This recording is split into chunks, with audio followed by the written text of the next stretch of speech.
Charlie Diego.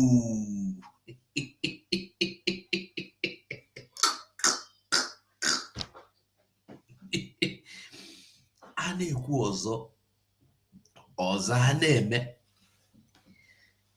They are crying that Akpabio and his men are crying. Today, we still saw that man. I no call him name because if I call him name, they go fall, die, make they die alive for tea. So the man we are talking about went and they submitted and get approval of the convention in Finland for 2024. You know what that means? Oh, that man, I got applaud that man. Before we start, I think we should go to his platform. We should go to his handle, X handle, official X handle. Then we go start, we go see, we go mellow, we go sing, we go dance. I greet everyone anywhere you are watching from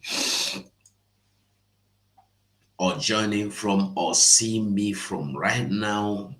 I greet you and I beg you, do me a favor by joining me and by subscribing. You understand? Join me, subscribe to what we are doing. No be to subscribe to my channel. No, subscribe to what we are doing. If you have not yet subscribed to what we are doing, if you never jump in, if you never understand or agree with us in what we are doing,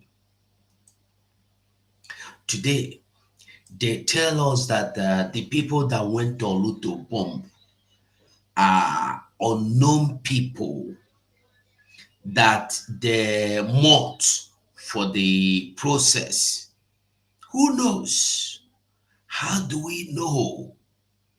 We now live in a state that we no even trust the people where they give us message. We no trust them. Nigeria News Agency or Nigeria journalists waiting they tell them to talk. Name them they talk. They know they talk anything we no be the one where they say, okay, make on a talk. They go get the truth. They will not be able to say it until it is approved by Nigerian government that you should say. But we know now they will always disapprove them telling you the truth. So they will always come and read for you the ones they want you, Nigeria want you to hear. Are you getting the message? Today, before we go to our Prime Minister's handle, I will connect to Facebook. But before I connect to Facebook, we'll first of all finish with our Prime Minister's handle. Today, I want us to see some headlines we'll be treating before we go to our PM's handle. We'll be treating this firstly. We will see this. Where is it? We will see this. We'll see this. Ekpa. Ekpa's breach declare war on Akpabio over planned December 2 declaration. 1. 2. We'll see another one. Another one. Make it not shock you because this is their trademark. Okay? This is their trademark. We don't get anything to do but to tell you the today we see that bandits behead 10 farmers, including Chinese national in Niger State, cut away with heads of victims. That is now they carry their head even come out to lead body, so you don't even know who be who again. Are you seeing the level of impunity where they ran like thunder and brimstone. Now, as if today, this today's news, right? Today, we be six. Now, today, this news come out for newspaper. Now, there's another one I will still show you. Hmm? Now, in Zamfara State, in Zamfara State, hmm? Again, in Zamfara State, I'm coming, you will see it. Again, in Zamfara State, bandits reportedly attack Zamfara community, kidnap over 100 villagers. This is a country where police they reign, where army they reign, where we have been overthrown, where our communities are no longer safe. In Biafra land, I'm talking about. Where we have been gagged, our people are even scared of coming outside their houses because you don't know what police or army will do to you. But look at what these people are doing. Remember, when you hear a cry or a fight or a call to Islamize Nigeria, this is what it means. These people that are beheading and carrying away heads are the people that are calling for Islamization. Remember, they told you they don't want anything Western but Islam. These people that kidnap and cut away with 100 people are the same people calling for Islamization that said they don't want school. That is why Jonathan built ultramodern schools for them. They destroyed the school. Imagine Jonathan when in Biafra land, Jonathan no build one single school where he put computer. Him build schools, furnish, computer, generators, electricity, standby. They destroy them. Even till now, they have used the school ground for their training ground, including the Nigerian Army where they don't take.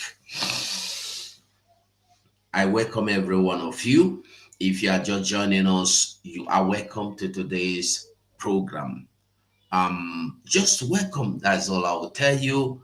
We go see also in Nigeria what somebody opened his mouth to talk about Trump winning of election.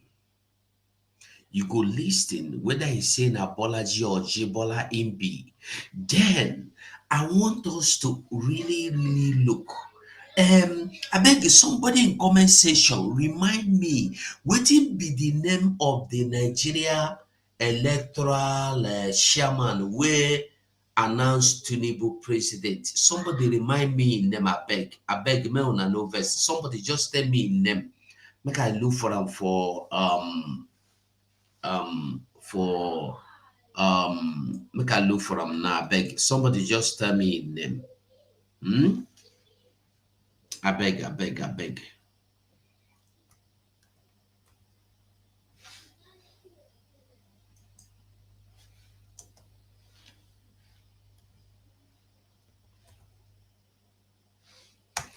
Can somebody remind me his name abeg o make una no vex. What's his name? His name.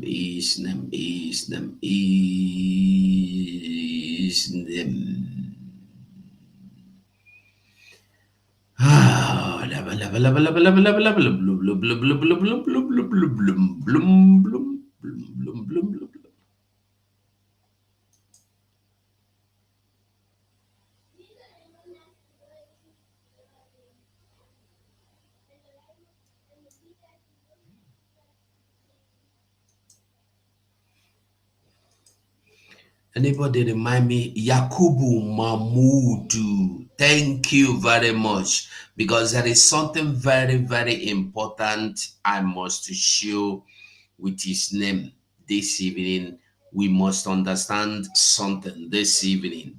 I want us, because when people are talking, they forget where they are coming from. They forget their identity. Some people are very good in blaming other people, but they forget that they are blamed. They are the problem. Them themselves are the problem. Oh, they are the problem. So we will go to our PM's handle this evening. When we go to a handle, come back, then we go talk about America. Oh, no, we go talk about many things, many things. We go talk about many things. Yakubu, Mamu, no, not this one, not with him. Yakubu Mahmoud.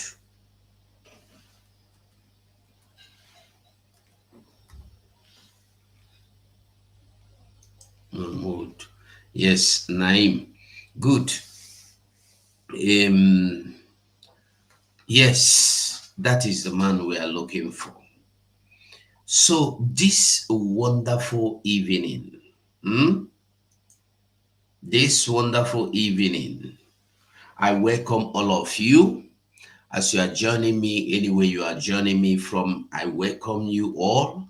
I see Sonny, how you day? Don't reach 2 days, I never see you. How you day? Victor Mbemena, and they will Stella Abiam, Stella, one love, greetings. Owen Palace, Owen, they will Owofasa, Hi Saint Gabon. I can see you are from Gabon. I greet you. I Saint Uche Michael, I greet you. Messi Akere Obugo Shinedu Ndewo. Stella, I greet you. Messi Akere, I greet you, Messi. And Shinemene Okwe and Derele Lekan, I greet you. I greet you. Obiezue Mike, I greet you, my brother. James Okafor, I greet you. Firstborn, Ndewo, how you dey? Kinsley Williams, I greet you. Unoma Keneshukwu. I dey love when I see Igbo names straight. James Okafor, Godfrey Oham, firstborn. Prince Nkem, Ndewo, Frank Okonkwo, Ndewo Frank Amesia Kere Okonkwo Solomon, and every other person, whether I mentioned your name or not. I acknowledge your presence. Try and like the video as we move. Just do me a favor, like the video as we continue. As we move to another phase, we are going to be visiting our prime minister's handle right away, and we're going to be seeing what is happening or what happened. We will see them. Then when we come back, there is something our PM said that anyway, I think maybe we will see it there, maybe we will not see it there, but I think it will be good to play it. It will be good to play it before we move on. To be good to play it. I'm coming. Just give me a break, okay? Just break. Let me bring this. Let me put things in order so that when we go they move, we go they bam. Okay. Good.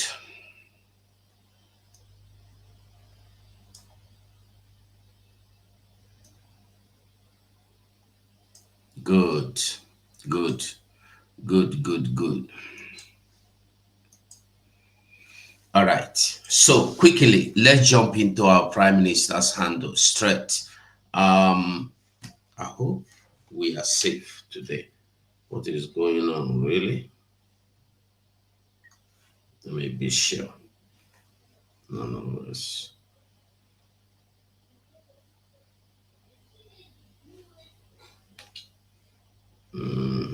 Okay. Okay. Quickly. So let's dive into our Prime Minister's Twitter handle and see what he said or what is going on or what is fishing before we move on. And hold on, we'll go home. Very good. Very good. This is his handle.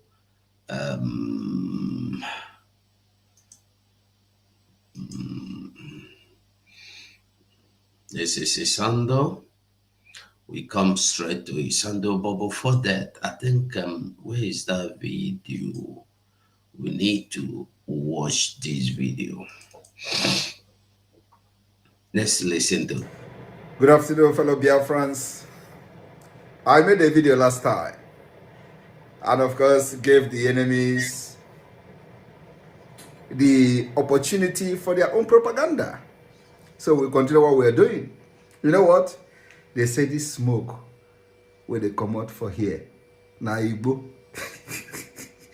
They say this smoke where they come out for here. Na Igbo. See, look the eyes. What do you see? They say this smoke where they come out for here. Na Igbo. Na Igbo, you don't smoke finish. And Igbo, they come out smoke.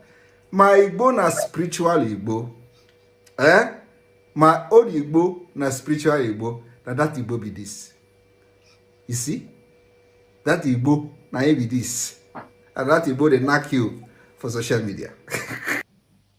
Okay. I'll go talk about this Igbo. I'll go talk about them. Good afternoon. Now, I beg, listen again before I talk. Just listen. Fellow Biafrans. I made a video last time and, of course, gave the enemies the opportunity for their own propaganda. So we continue what we're doing. You know what?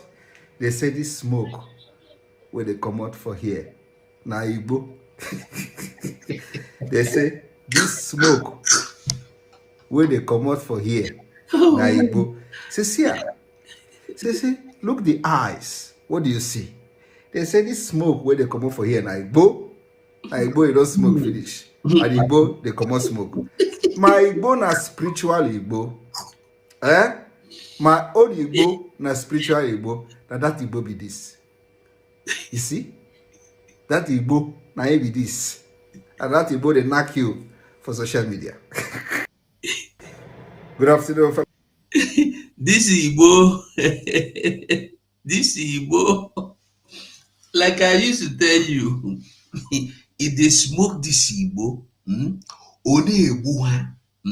one machines, no machines, although all of them are change. I'm talking of the lady Shinch. Lady Shinch went there for UK, the ex-wife of Onyendu. So Onebuha PPP. Go and look at them. Check their platforms. You see that they are confused today. Go and check them. Oh, Igbo Nebuha, Jele Kenga na Waziara. No, Joseph. Gale Mechisedek. Jele Isaiah Yoba. They are crying like the people. Oh, Kana Uriba na Isi. But the people don't understand. Oh no na Finland they say Igbo oje na South Africa wana tenke gbaya ka onye mkpụrụ mmiri. Oh gwana, this is why una dey talk say no nwere mkpụrụ mmiri, but una no understand. Oh gwana Igbo a na-eme ihe a. Mechizedek agbapụ ọsọ enwe onye na-achị osi obodo Igbo gbapụ ọsọ la Africa jesu. Cheno nwere onye na-achị onwekwa onye na-achị ya. Yeah? Chike dozie ma ngọcha ya je nọrọ n'ụlọ ọgwụ. Nke a na-akpọ Betbog nọ na Kuwait aṅụcha anya gbalaga ọ naghị ekwuzi okwu na redio Biafra. Isaiah Yoba aṅụcha anya pụta n'ebe akwa na soshal midia. nke a na-akpọ Emeka gift aṅụcha anya ihu ihu ya ọ dịka ekperima. Mba, ọwụ ekperima. Ekperima is a good name. Ọṅụcha anya ọ dịka onye osi a na-achọ achọ. Wanted onye osi. You can imagine. Igbo asị na onye ndu onye isi anyị na-aṅụ Igbo. They never see anything. They never see anything. Make we jump into the platform of ofu onye a na-ekwu okwu ya kwenụ. Ọkwa na ofu onye a na-ekwu okwu ya wee ihe. Ofu onye a na-ekwu okwu ya. Let's jump in immediately and see what is happening. So in this thing you're about to watch now, it says, okay, I think I should enlarge it so you will see it very well. I should enlarge it. I believe you can see it very well. Can you see it very well? How do I do it for you to see it well? Okay.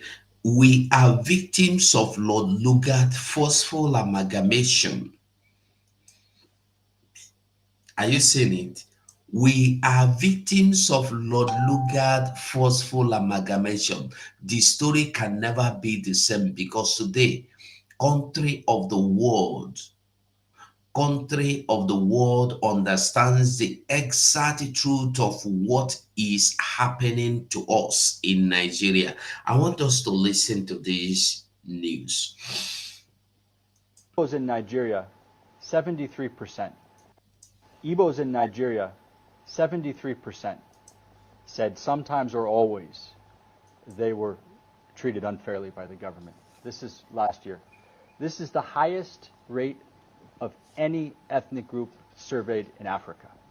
In their view, they are sometimes or always treated unfairly by the government. So it's issue of injustice? It is a deep grievance, and it's a disconnect from the Nigeria project, as was mentioned earlier. And I mentioned that number just to underscore the underlying grievance that has to be addressed. So amnesty is potentially part of a package, but the disconnect has to be addressed, and the Southeast is a core pillar of the Nigeria project. It comes back to the discussion of its importance. So all of these issues that are being discussed are inherently political. They're being seen through a political lens. For example, infrastructure, development. The grievance is you have a very productive region that is exporting not just to Nigeria, but internationally. You have, I think, Imo and Anambra are number 4 and number 6 for GDP in Nigeria. And that was in 2021, which was a very violent year. So even amidst the violence, three of the 5 states in Southeast are in the top 12 for GDP per capita. Yet there's no seaport. The bridges are not good. The roads are not good. So it is a development and infrastructure issue, but it's seen through a political lens as a political grievance. The same with security, which is you have significant deployment of security forces, yet the perception is the DPOs are not from Southeast. Many of the officers are not from Southeast. They are not necessarily well-versed in the local context. And so they're not performing the role of community security in a way that they or other communities would expect. So that's a security issue, yes, but it's also perceived through a political lens. And it's the same with federal appointments and involvement in governance. So these are development, these are policy, these are economic issues, but they're seen through a broader political lens that they're not being kind of fairly adjudicated. And I think that's really important to underscore. So amnesty as part of a package may be a solution, but the underlying grievances have to be addressed with an understanding of the political perceptions, how the infrastructure problems, how the economic problems, how the security issues are perceived politically, and what it means to have more representative involvement in those efforts from a Southeast perspective. Yes, it has to be a multi-stakeholder approach. The sensitive issues have to be addressed, and there needs to be involvement of the key stakeholders as this initiative is doing. That being said, in context like this, you might not move everybody over. You might not convince everybody. But where you make a serious effort and where you provide legitimate avenues, you will see a significant reduction in popular grievance that draws down support for extremism and makes it very difficult to operate. So a multi-stakeholder approach doesn't immediately solve all the problems, but it changes the trajectory, and it moves a lot of the public into using or trying to use the legitimate mechanisms again, as opposed to staying on the sidelines or even supporting extremist activity. So it's where you need to start, and it's the direction. Did we hear what His name is Santiago Stocker. He is the former country director of International Republican Institute in Nigeria. He's not Igbo, but he nailed the injustice. He spoke the truth to power, what most people are afraid to say. He shouldn't have been renditioned and detained in the first place, he said. When you talk about the marginalization of the Igbos, some people will shout victim mentality. That's what they use to try to shut you up. Now, a foreigner is exposing what they failed to talk about. Let the world see and tell us if the East, Biafra land, is still part of the contraption called Nigeria. Some of the participants were ashamed and could not even lift their faces in this discussion. They couldn't believe that a foreigner could say such things. I'm Igbo, and proudly Igbo. The night can't stop the sun from rising. Thank you, Mr. Santiago Stocker, the former country director of International Republican Institute in Nigeria, for bringing to light the injustice against Igbo people in the Nigerian project. Stay tuned and have a blessed day. That you need.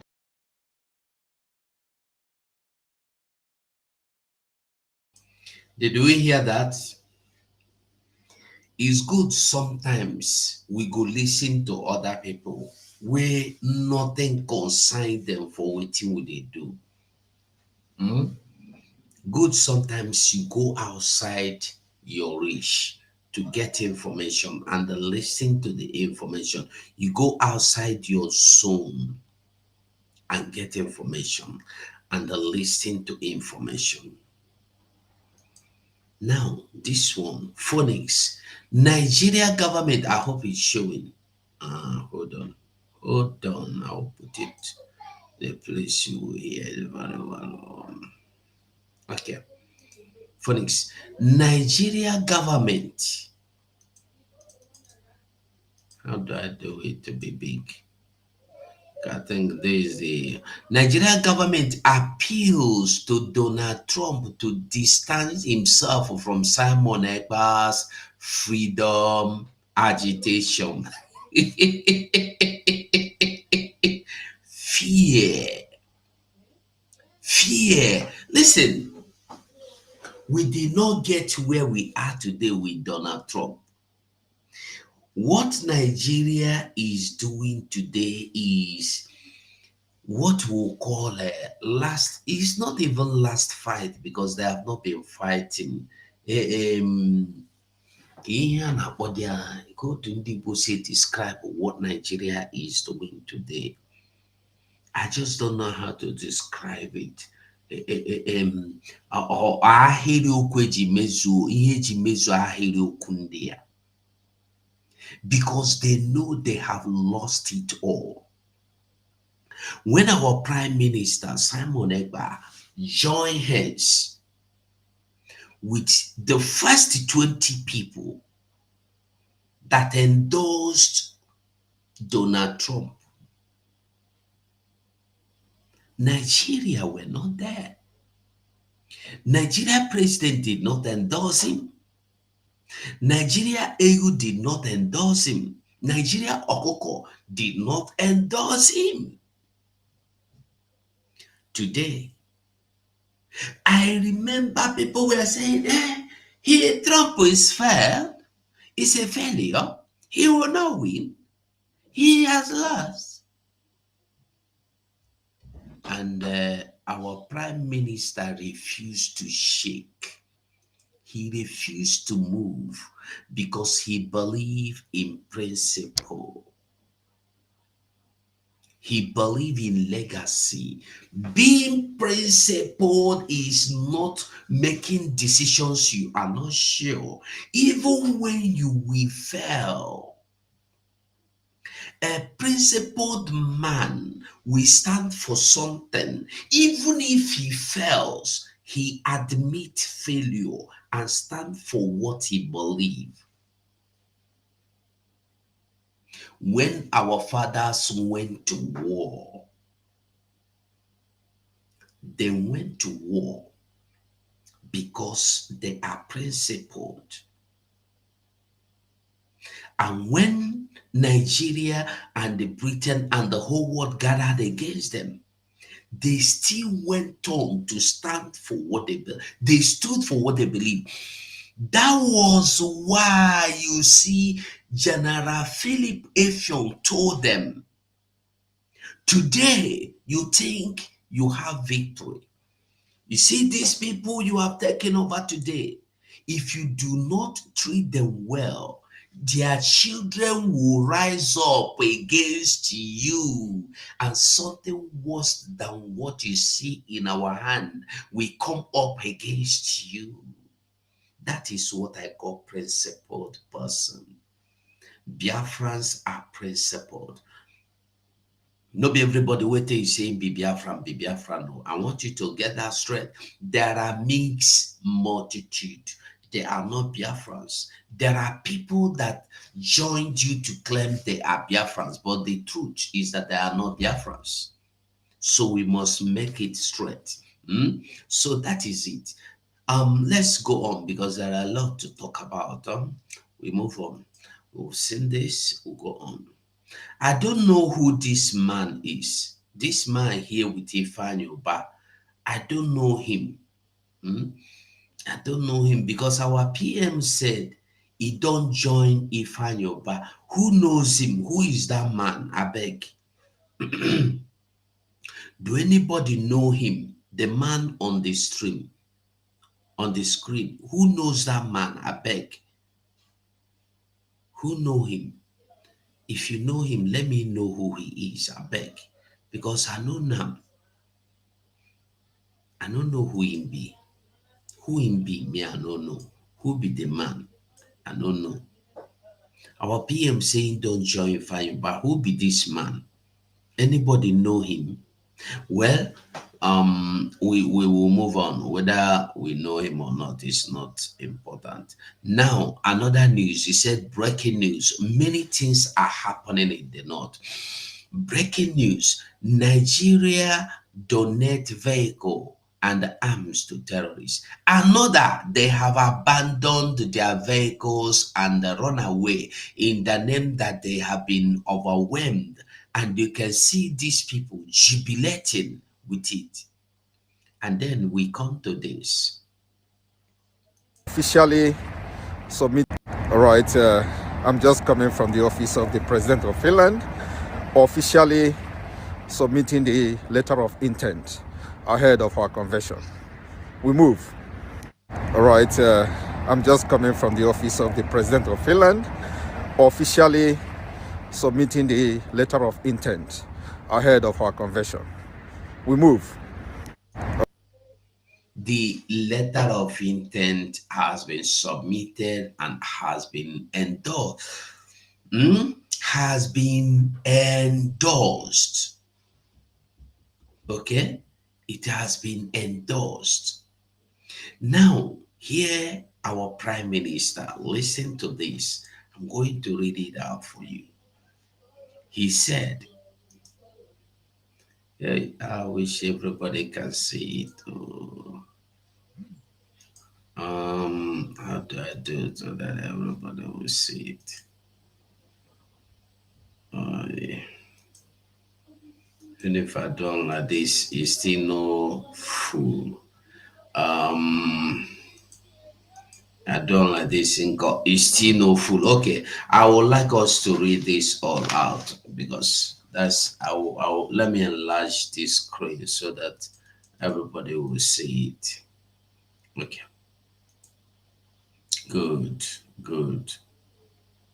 He said, this Simon Ekpa, he said, I was among the first. I believe it is clear now. Yeah, it's better clear. It's clear better now. He said, I was among the first international politicians as the prime minister of Biafran government in exile to endorse the real Donald Trump, and it will go in the stamp of history.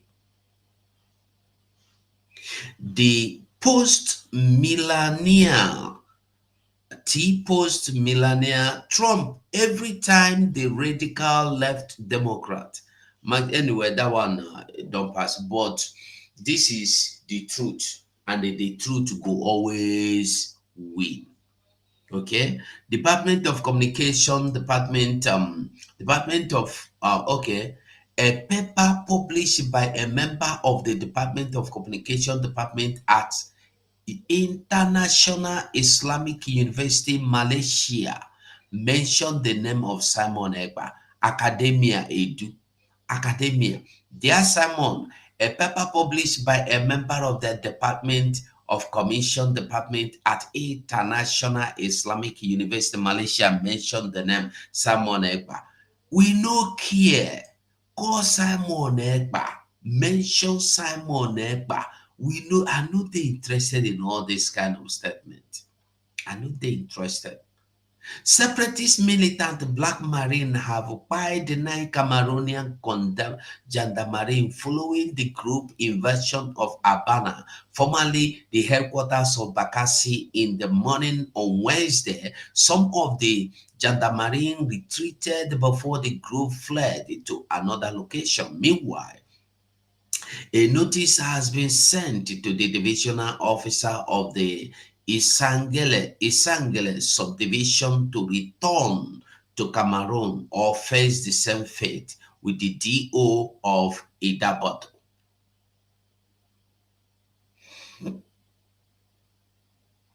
We have seen this song now. We have seen this one. So that is it for there. So quickly, without wasting too much time, like I said, we have too many things to talk about this evening. We come to where is this? We come to this news. We come to this news. Hi. Why is this doing like this now? We come to this news here. I put it in full and read. I read. Ekpa's Bridge declare war on Akpabio over planned December 2nd declaration. The Biafra Republic government in exile, Bridge, is on the war path.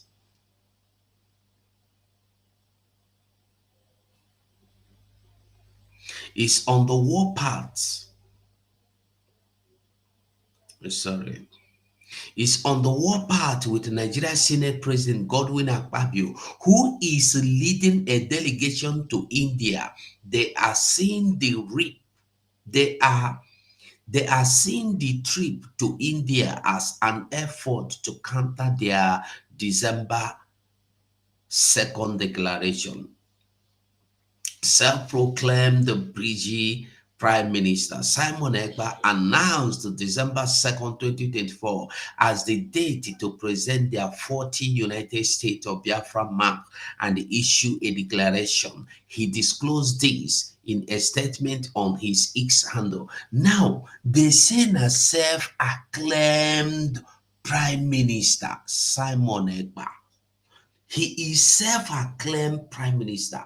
Why are you afraid of this self-acclaimed Prime Minister? I don't know if you are getting what I'm saying. Because calling himself acclaimed Prime Minister means he is nothing, means he has no power, means he has no support. If truly he has no support, why are you scared of him? Why are you scared of the pronouncement?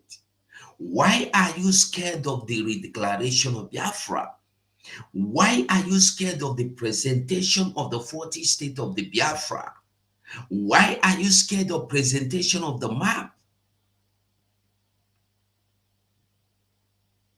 Why are you scared of the presentation of the self-referendum voting by the people? Why are you scared of presentation of the mandate? But the fact is, it doesn't matter what Nigeria feel or what you looking at me now. It doesn't matter what you feel. Even me, myself, it doesn't matter what I feel, what I want, what I see, what I believe. The truth is that Biafra is here already. The day has been set apart. The endorsement that needed to be endorsed has been endorsed. The hands that needed to endorse, the hands that are needed to get them endorsed have gotten the papers endorsed. So who is Akpabio? Go to India. I want us to know that the person will go for India, fit die for plane crash. Especially when you are going on any evil errand. Remember, you go fly past Atlantic Ocean. You feel no past that. You feel land for Atlantic Ocean, they go, they look for you. Make we remember that. They die. You never ask yourself, waiting they buy these people where they buy. To fly aeroplane go India, no be to fly keke go Calabar, go Apai Bomo, no be more. We continue to read. We continue to read.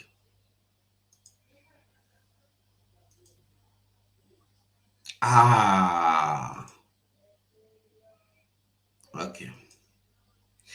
Self-proclaimed Prime Minister Simon Ekpa announced December 2nd, 2024 as the date to present their 40 states of Biafra map and issue a declaration. He disclosed this in a statement on his official X handle. Okay. According to him, the move is to further consolidate the actualization of Biafra's independence, adding the Biafra government is presenting the complete map of Biafra in preparation for December 2024. God. Yeah. Why now? Why all these things that happen now?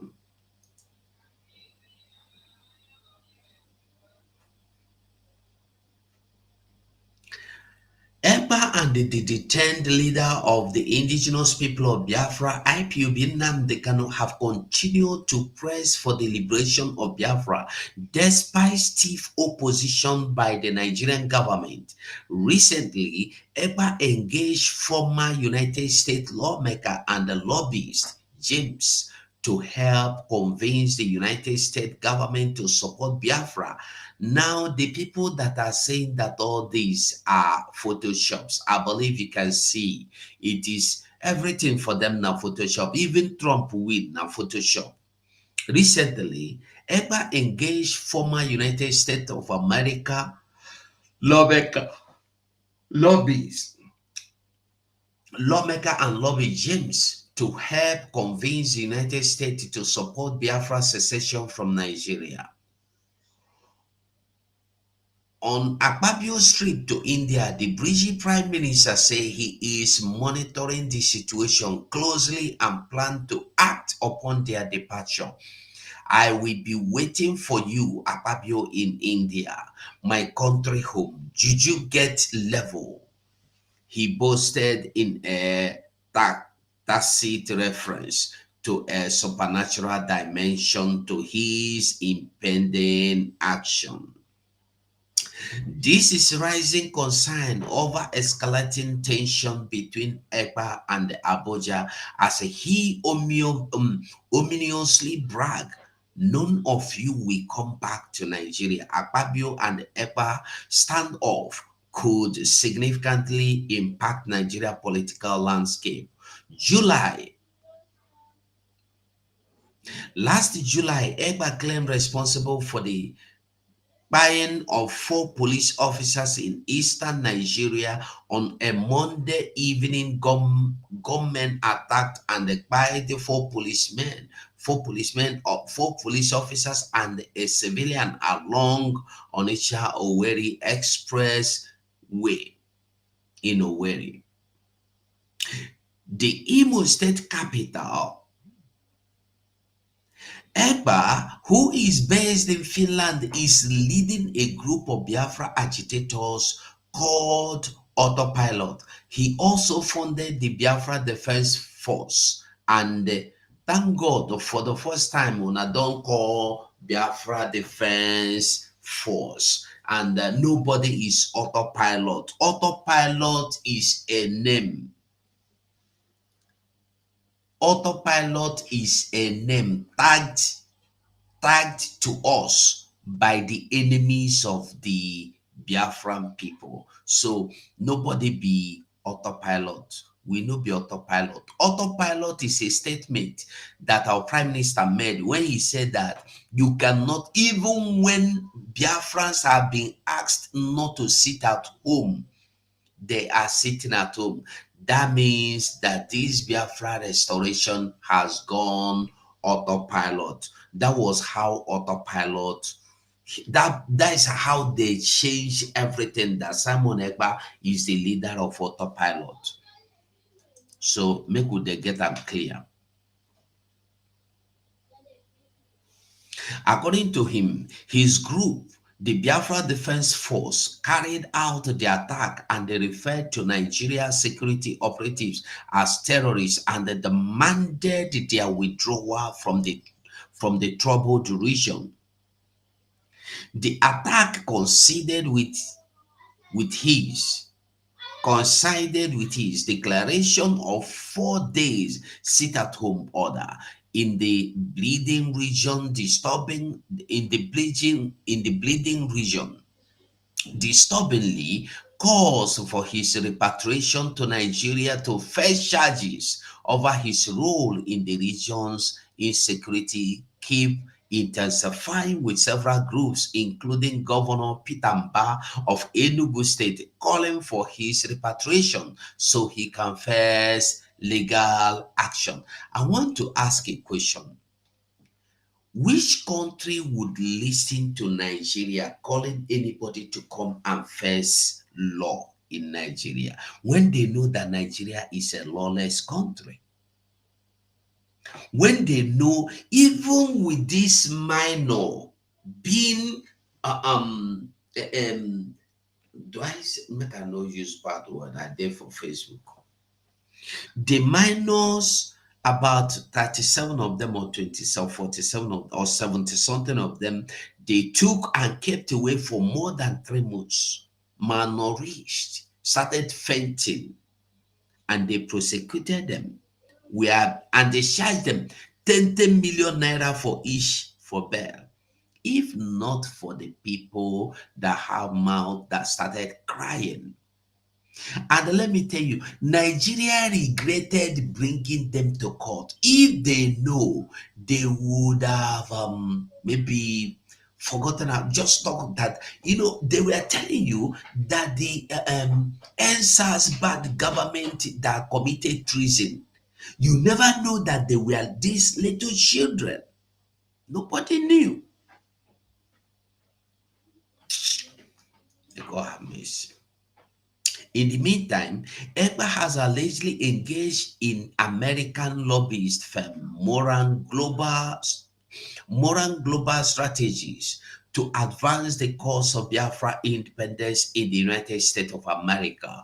This development comes at a time when there are increasing call for his extradition to Nigeria to face prosecution over allegation of terrorism. Thank God you call them allegation.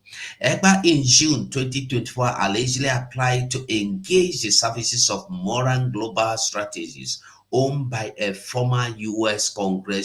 Congressman, James Moran.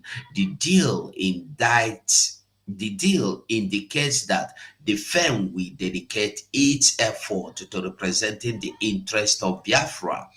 According to the contract signed on June 12, 2024 by Ekpa on behalf of Bridging Moran Global Strategies, we work to persuade the United States government to support the secession of Biafra from Nigeria. The firm's responsibility include providing strategic advice and facilitating interactions with members of the United States of America executive and the legislative branches, as well as other relevant stakeholders. The agreement outlined that MG, that is the firm, the lobby firm, we promote the narrative that an independent Biafra once established will be a close ally of United States and serve as a bulwark against Islamic terrorism in the region. The lobbying firm will also educate U.S. stakeholders on issues concerning Nigeria, such as human rights abuse, religious freedom, and the rise of Islamic fundamentalists within the Nigerian government. The contract further details that the firm will work Moran Global Services. The firm will work to secure meetings and the interactions for the bridge with key figures in the various United States of American government bodies, including the leadership of the House and the State and the Senate, and the House, the House Foreign Affairs and the Senate Foreign Relations committees, and the senior officials from the State Department, National Security Council, and the White House. Additionally, the firm will seek to engage prominent religious, ethnic, and civil society organizations, as well as media outlets and the Biafra diaspora in the United States of America. The contract, which commenced on June 15, 2024, and is set to conclude on June 14, 2025, stipulates that Bridgie will pay Moran Global Services a monthly fee of $10,000. The agreement also includes a provision for renewal on the same terms upon expiration. Ekpa's decision to hire a U.S. lobbying firm comes against the backdrop of call for his extradition to Nigeria. Last June, Chief of Defense Staff General Christopher Musa accused the Finland government and the European Union of obstructing effort to extradite Ekpa. The Senate under Akpabio's watch also urged the Tinubu's administration to collaborate with Finland to secure Ekpa's extradition. In response to a request from Nigeria in February 2023, the Finnish government, through its ambassador to Nigeria, Lena Paivalainen, expressed concern about the situation, stressing that any action involving Ekpa must comply with Finnish law, giving his status as a Finnish citizen. Now, the same Nigeria that Finland have advised to go to court against Simon Ekpa, have refused to go to court. The same Nigeria that this person you want to extradite, you truly, let me tell you something. If truly Nigeria know that they are justified in what they are demanding for, why have they not answered the call or the letter the sue against them, the call against them in Banjul. Remember, they took our prime minister to European court. They have abandoned it. They are not talking about it. Have you heard about it from them? Because Finland helped them to facilitate it. Since you want Simon Ekpa, take him to court, and from court, let's court decide. They run away. These are the people that they need justice. All they wanted is Finland, we need Simon. They go carry Simon, give you. Now, coming to another news, Nigerian news. If you are just joining me, I beg you, Princess E, I greet you. Sunday, I greet you. Wedding King, if you are just joining, you are welcome. I beg you, try and like this program. Anyway, you are joining us from, try and like. Please, just try and like. Thank you.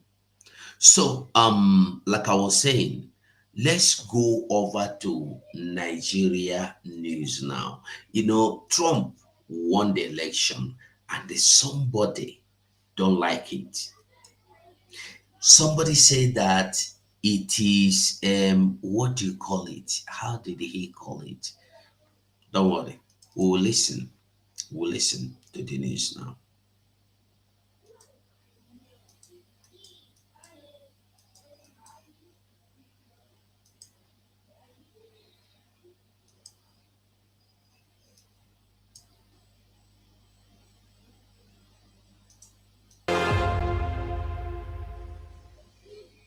Now, former President Donald Trump has declared victory in the keenly contested United States 2024 election. He spoke to supporters after securing his third battleground victory of the evening by clinching Pennsylvania, bringing him closer to a White House win. The Electoral College votes as at now stand at 266 for Donald Trump and 219 for Kamala Harris. This was a movement like nobody's ever seen before. And frankly, this was, I believe, the greatest political movement of all time. There's never been anything like this in this country, and maybe beyond. And now it's going to reach a new level of importance because we're going to help our country heal. We're going to help our country heal. We have a country that needs help, and it needs help very badly. We're going to fix our borders. We're going to fix everything about our country. And we made history for a reason tonight, and the reason is going to be just that. We overcame obstacles that nobody thought possible, and it is now clear that we've achieved them. It is now clear that we've achieved the most incredible political thing. Look what happened. Is this?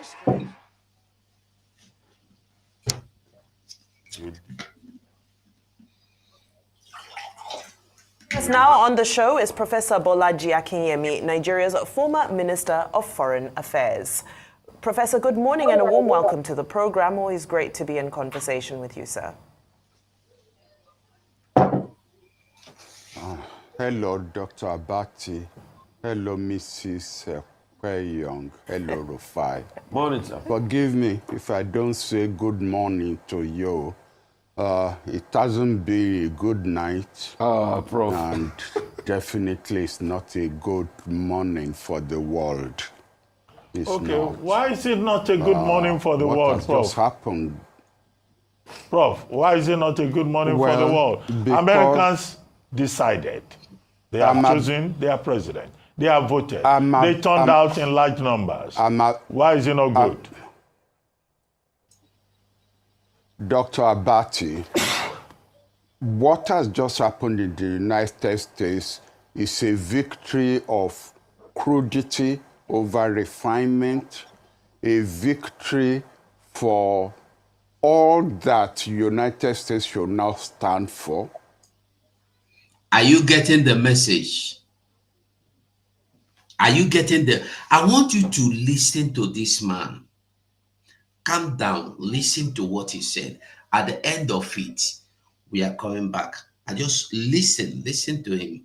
Listen, very well, listen. Crudity over refinement, a victory. In conversation with you, sir. Hello, Dr. Abati. Hello, Mrs. Ekpa. Listen very well. I'm not going to be Morning, sir. interrupting Forgive you. me if Listen. I don't say good morning to you. It hasn't been a good night. Prof. And definitely it's not a good morning for the world.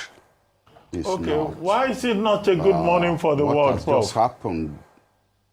Prof, why is it not a good morning for the Well, world? because- Americans decided. They have chosen their president. They have voted. They turned out in large numbers. Why is it not good? Dr. Abati, what has just happened in the United States is a victory of crudity over refinement, a victory for all that United States should now stand for. It's a victory for what the world is not expecting from a country that says it is a bright light on a shining hill. I first went to the United States in 1962, and that America is not the America that voted for Trump yesterday. So it's just not, you must stand for rationality. You must stand for, how can you vote for somebody who's been convicted of 34 crimes? How can you vote for somebody who almost overturned an election by what message are you sending to the rest of the world? Tell me. For us in Nigeria, in the global south, who are supposed to be fighting for democracy, for decency, for honesty, what message have you sent this morning? So, why should I say good morning? Duly noted. Now, you've given quite an intriguing analysis of Donald Trump. I'm quite interested to hear your views as to why not Kamala Harris. Where did she and the Democratic Party get it wrong? No, I cannot do a post-mortem analysis. You know, looking back, you always have a better vision than looking forward. I don't know what she did wrong. You saw all the endorsements that she was getting. What has happened in the US is, and this we must concede without being condescending, there are more poor people in the United States than there are people in the middle class or people in the upper class. There are more people who don't care for values, they just care about food on the table. They don't care about climate control or whatever it is. They want a government that will allow them to be drilling for coal, to be drilling for oil, and just to be making a living. And if that leads to flooding in Nigeria or flooding in Spain, if that leads to rain that overruns the rest of the world, they simply don't care. That we want, and the America that I grew up with was an America that at least defined its national interest without telling the rest of the world where to go to. How Trump is going to use the next 4 years still creating chaos all around the world beats me. But I don't know what Kamala Harris did wrong. Honestly, I don't. But Prof,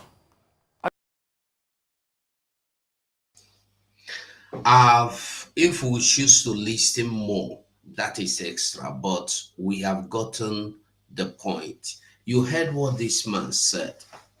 His name is Bolaji, supposedly Tinubu brother. He is saying in a nutshell, in Pump and Play, or Pump and Play, that Trump won on fraud, forgery, scamming, thief. And he also told us that Trump is a criminal that have so many cases, more than 30-something cases on his head. Why should he be the president of America? As this man sitting down here, what about his brother, Tinubu? Ask this man here, what about his president in Nigeria today, Tinubu? What about that man, Tinubu? How did he win? No, you know, obviously in America, you cannot rig election. As you dey vote, I mean, they go into system. This one no be say they go tell you say more them done disappear. This one no be the one you vote finish. You see policeman carry your ballot box run away. This one no be the one police go. Somebody go tell you if you come out and vote, will you buy? If you know you don't want to buy, don't come out. It's not in America. So this man, ask him, what of Tinubu that have so many evil criminal records? What happened to that? Why is this man not coming to protest? Tinubu must not be our president. We know what happened to Tinubu. We know how Tinubu become the president. We know. So ask yourself, this man here, have you seen him come out to complain about the insecurity going on in Yoruba? You see, many people don't even know what is going on in Yoruba land now. To make it very short and simple for you to understand what is going on in Yoruba land now, go to X, that is Twitter. Go and look for Koiki Media. Go to X, look for Koiki Media. You will see his posts on what these headers are doing in Yoruba land. Then you will understand. Then you will become anxious, or you'll be confused. Why are they not crying out that this kind of situation is in their land?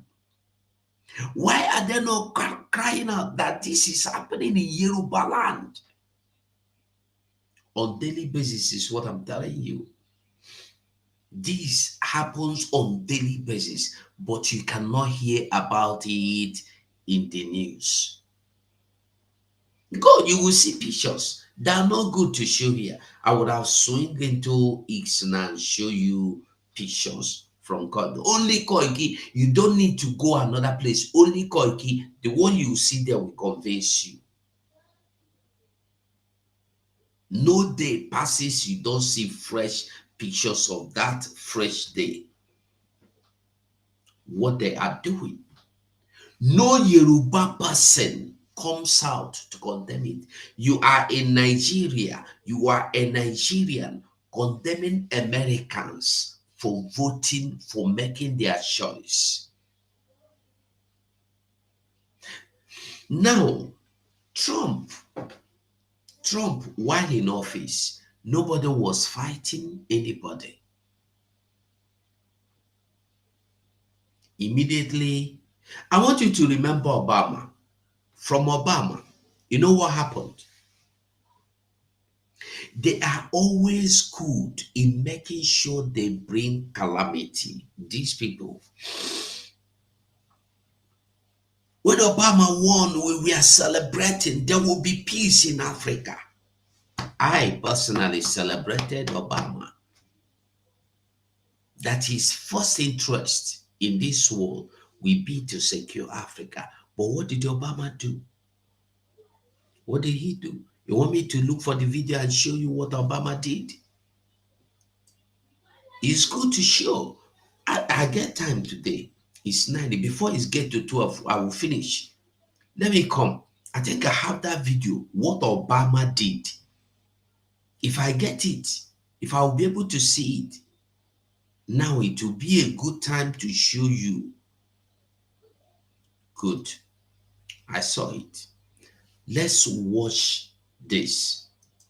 That one is enough. Have you met the Edo State APC governorship candidate? I'm telling you. Look, before now, before Tinubu came into power, Tinubu is doing. You are serving yourselves. Just be very careful so that you don't come back later and say, "Una the point." Relatively, peaceful. The way some of that will look at it, they go, and of course, the way some of that shared that because I have an evidence. The first one was Jonathan Goodluck Egbere Jonathan complaining about what Obama did, and indeed what Obama did. The level of interference by the Obama's government was very overwhelming. It's not as I'm not going to be interjecting. I want you to understand that I am telling you the people you hoped to save you when they come, what they will do. And they are the people you called the lefty, the people of Obama. Obama came. The first thing he did was to destroy Africa. The Africa that was about to rise, Obama come and demolished it. No, just listen to this. And I want you to know that the reason why Jonathan Goodluck left office was what Obama did. It was the plans of Obama. Listen. If I couldn't have won the election even with that, but if by my own thinking and also the way some of that will look at it, they go outside the normal diplomatic relationship, then it should be mentioned.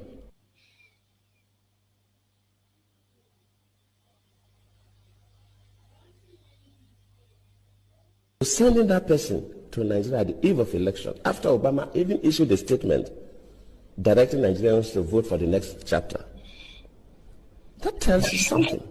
And we should not sweep this things under the carpet.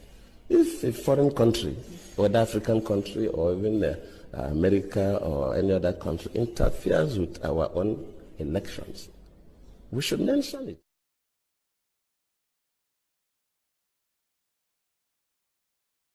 Immediately the Chibok issue came up, we expect Nigerians to be concerned. How do we get these girls out? Within a couple of days, we saw people going to the US with Bring Back Our Girls placards. How? Why? And of course, the Mrs. Obama received one of those placards. I cannot take responsibility for the abduction. I don't control Boko Haram. They are criminals. But as a president, of course, it's not the president that go to the field. You have security and intelligence officers that do the work. Let me admit that, yes, maybe they do their best, but their best was not good enough for us to recover the girls. That does not mean that I'm trying to remove myself from any blame. Yes, I may not be blamed for the action, but I could be blamed that my security and intelligence systems are not strong enough to be able to rescue. I'll speak directly to you, the people of Nigeria. Nigeria is a great nation, and you can be proud of the progress you've made. Together, you've won your independence, emerged from military rule, and strengthened democratic institutions. You've strived to overcome divisions and turn Nigeria's diversity into a source of strength. You've worked hard to improve the lives of your families and to build the largest economy in Africa. Now you have a historic opportunity to help write the next chapter of Nigeria's progress by voting in the upcoming elections. For elections to be credible, they must be free, fair, and peaceful.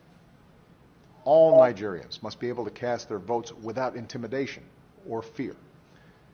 So I call on all leaders and candidates to make it clear to their supporters that violence has no place in democratic elections, and that they will not incite, support, or engage in any kind of violence before, during, or after the votes are counted. I call on all Nigerians to peacefully express your views and to reject the voices of those who call for violence. And when elections are free and fair, it is the responsibility of all citizens to help keep the peace, no matter who wins. Successful elections and democratic progress will help Nigeria meet the urgent challenges you face today. Boko Haram, a brutal terrorist group that kills innocent men, women, and children, must be stopped. Hundreds of kidnapped children deserve to be returned to their families. Nigerians who have been forced to flee deserve to return to their homes. Boko Haram wants to destroy Nigeria and all that you have built. By casting your ballot, you can help secure your nation's progress. I'm told that there's a saying in your country, to keep Nigeria one is a task that must be done. Today I urge all Nigerians, from all religions, all ethnic groups, and all regions, to come together and keep Nigeria one.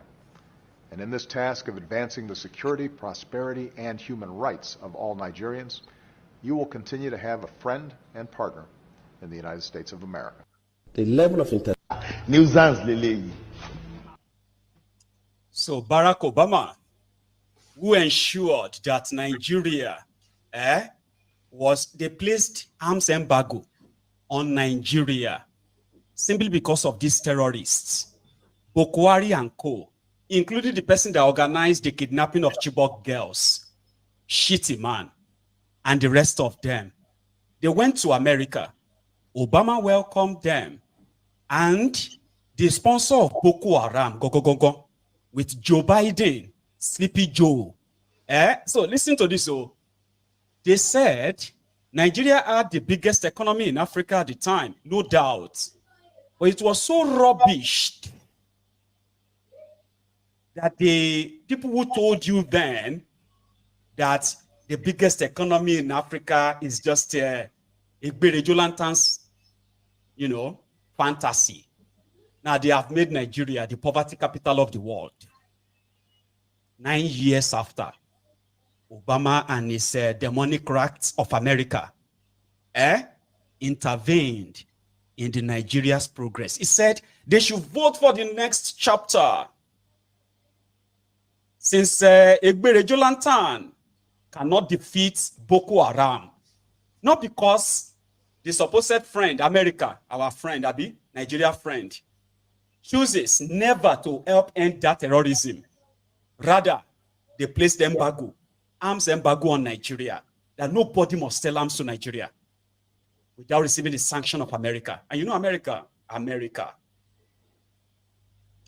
Even South Africa, that decided to do and, under the desk deal to supply weapons, including mercenaries, to Nigeria to combat Boko Haram. South Africa got sanctioned. The plane, the aircraft that Orishe Jafo and the rest of them flew to South Africa to buy weapons were confiscated there. And the Boko Haram, the killings continued. Then Boko Haram came in. They started using propaganda to tell you that Boko Haram has been defeated. Boko Haram has been defeated. For 8 years, more people were killed under this APC. Obama, he was gone. So if you are looking for why some Nigerians, because some people are like, I don't even understand why these stupid Nigerians are supporting Trump. He's a racist. He's a felon. If you are looking for your answer, that's the answer. Nigeria was doing fine. It could probably do better if America, at the time, used their own influence to end that terrorism in northern Nigeria. But rather, it parlayed with the real terror sponsor, handicapped Nigeria, blamed Jonathan, then sent John Kerry to Nigeria to go and threaten Jonathan face to face. If you postpone this election, if you postpone it, you, your family, your associate, your partner, everybody will come after you. And you know America can come after you. since they be thieves who get properties for America and other places in the world, who didn't want America to come after them, they quickly threw in the towel. A man that Jonathan never met, he appointed him as INEC chairman, Atairu Jega. They rigged the 2015 election under the banner of everybody wanted change. It wasn't clear. The guy didn't even wait for them to announce the final results before he said, hey, take it. I don't want anymore. 9 years after that, over 160,000 Nigerians have been killed by different terrorists in Nigeria. Not just that. More than 10 million Nigerians have been displaced from their homes. Children have become orphans. Women have become widows. Men have become widowers. Until today, Nigerians are still being kidnapped by the terrorists brought in by APC. I'll leave it at that, because people like I know they shout. Thank you so much for spending your evening with me. I believe Mayegu did justice to that. He brought it, he explained it to you. You see, when I tell you, you no go agree. It's good to say another person they tell you. Now, this is the same Jonathan. America said you don't want to fight insurgents or terrorists. I want to ask you a question. How was Jonathan supposed to go and fight against the Boko Haram insurgent? How? With his brokers? How? The same America that said to Jonathan, you and your government, you could not do anything. Go, you go and fight. They placed embargo, sanctions against Jonathan. Nobody in this world go sell even machete to you. You heard him. When South Africa tried to intervene, say, at least Nigeria help us when we they suffer. They put sanction on South Africa, block everything. Even the plane when one bring the arms, they block them, he no come back. Understand? Obama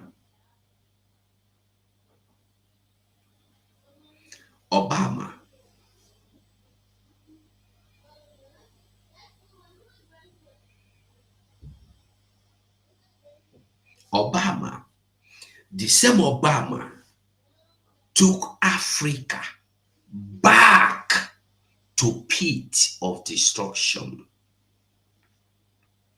Do you know that had he been Gaddafi is alive today, all these things you see happening here in Sudan, they wouldn't be happening. This Israel, this is therefore no they happen.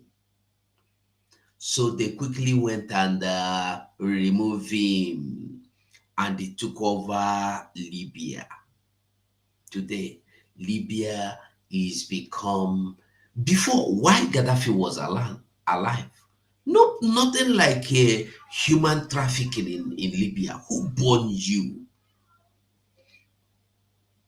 Gaddafi is Arab, Libya is Arab country, but nobody is being, should be, or will ever get intimidated.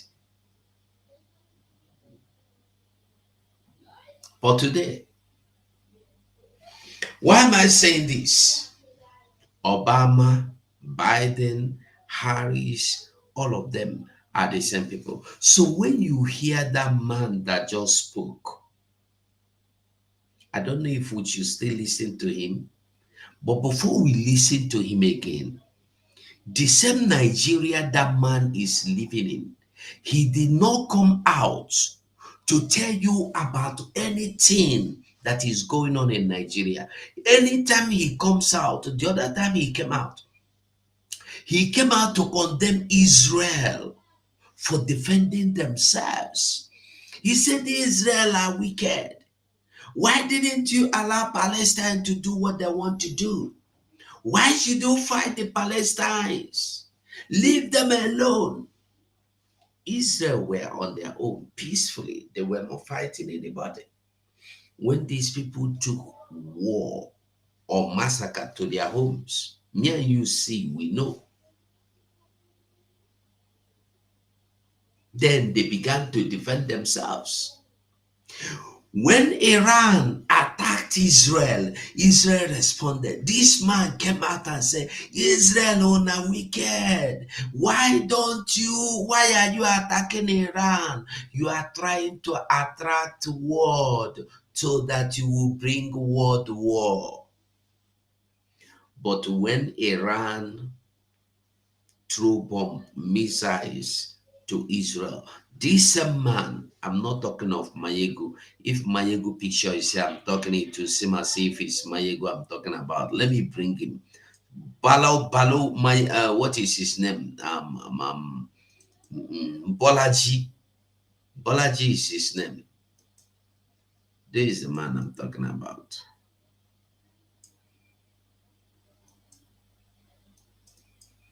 This man, he did not come out. Despite all the attack going on in Nigeria, this man has not come out to say anything. He loves it. He's enjoying it. He's only interested in Kamala taking over America. Ask this man, what is your business with America than to Nigeria? Nigeria, America. Where should you be more concerned about what is going on? Is it Nigeria or America? Today, every day you go to the news, you will see one thing or the other. Now, today, we see this one in the news. This man will not come out to condemn this kind of news. Bandit bandit behead farmers 10, including a Chinese man in Niger State. And it doesn't end there. They carry their head come out. The head, when they come out for their body, they carry all of them come out, leave the empty body there. So when you see head, you don't know who get the head. When you see bodies, you don't know who get the body, I mean to say.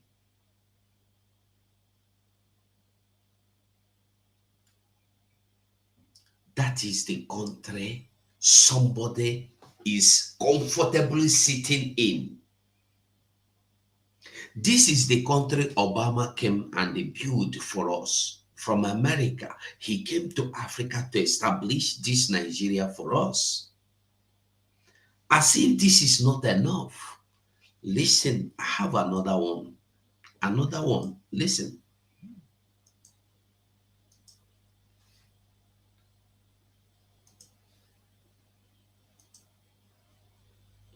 Bandits reportedly attacked Zamfara community, kidnapped over 100 villagers. Over, probably 200 or more. Hey, Antonio Mejindewo from Chile. Where the king, I greet you. This man you are looking at here have not come out to condemn what is happening, the evil where they go on in Nigeria. But he's condemning America for voting Trump, telling you that Trump is evil. Trump is a criminal. Why Tinubu is a good man? Tinubu is a saint. 70 years old man. Now, let us read a little bit of this. It was gathered that among the kidnapped victims was the chief imam of the community who was reportedly recently freed following a previous kidnapping ordeal and was recovering from a leg injury. they can't carry them again. That is what they tell you, that when they kidnap you, they do not give license. Now, okay, we'll get it again.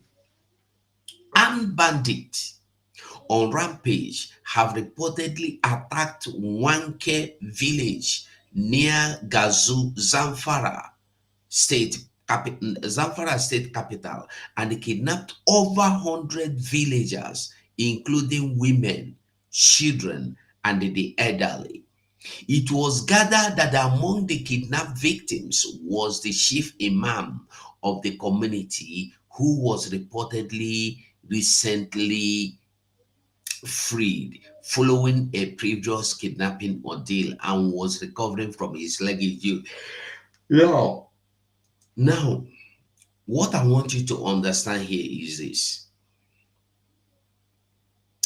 They kidnapped Chief Imam Abi, Chief Imam of the community. Why did they kidnap him? I want to ask you a question. In all this kidnapping going on, have you heard any time they attacked Fulani community and they kidnapped Fulani? Have you heard? You see, who know, they know, and they no go understand. They will never attack any Fulani community. They will not attack Fulani community.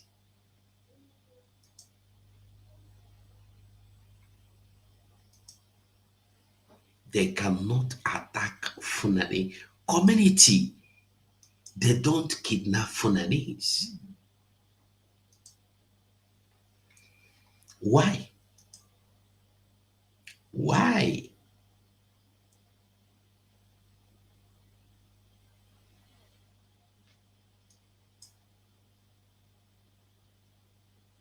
Why? Now be the question.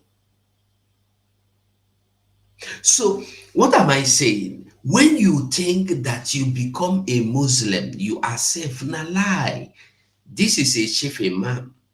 They attack Muslim communities, not Fulani communities.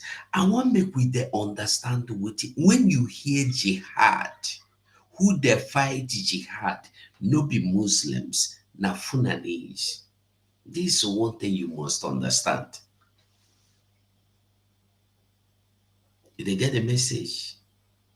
Now, the other news, we don't go they read them, they go. No, we cannot continue reading it. The other part of the news says, hold on. Now, this one, when they come out 10 people head, carry their head, they disappear into thin air. Let me read a little of it as well. Bandits behead 10 farmers, including Chinese national in Niger State, cut away heads of victims. Now, bandits have buried 10 farmers, including women and a Chinese. 10 farmers, including women and a Chinese national in Wayam and the Belu village in Rafi local government area of Niger State. Residents reported that 6 of the victims were beheaded, with the attackers living with their heads. Many injured residents were taken to a clinic in Kagara, the headquarters of Rafi local government. Daily Trust reported that the assault occurred around 5 a.m. on Tuesday during the morning prayer. According to Bala Tuko, a resident at Wayam village near Madaka, under Kagara town, they mercilessly buried 10 people and injured many. The way they guide us now is very traumatic. I swear, everybody has fled. Everybody has fled. And this is what they want. That you will get afraid and run away. You run as far as your leg can carry. This is what they want. When you run, they occupy or they bring their people to occupy. Then they go to the next village.